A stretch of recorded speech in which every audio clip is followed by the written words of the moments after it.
چجوریه که یه سریا خیلی راحت باردار میشن، یه عده‌ای هم خیلی سخت باردار میشن؟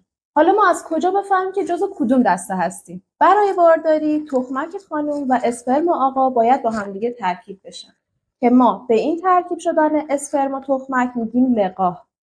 حالا برای این کار باید چند تا فاکتور رو در نظر بگیریم. اولیش کیفیت اسپرم و تخمکه.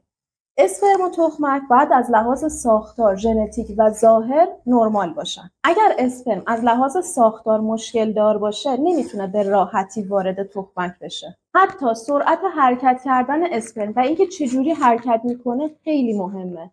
دومیش متعادل بودن هورمون‌های خانم‌ها و آقایونه. شاید فکر کنید فقط هورمون خانم‌ها باید متعادل باشه، ولی نه. باید هورمون‌های آقایون هم متعادل باشه. سومیش زمانبندی نزدیکی که باید تو دوره تخمک‌گذاری خانم باشه.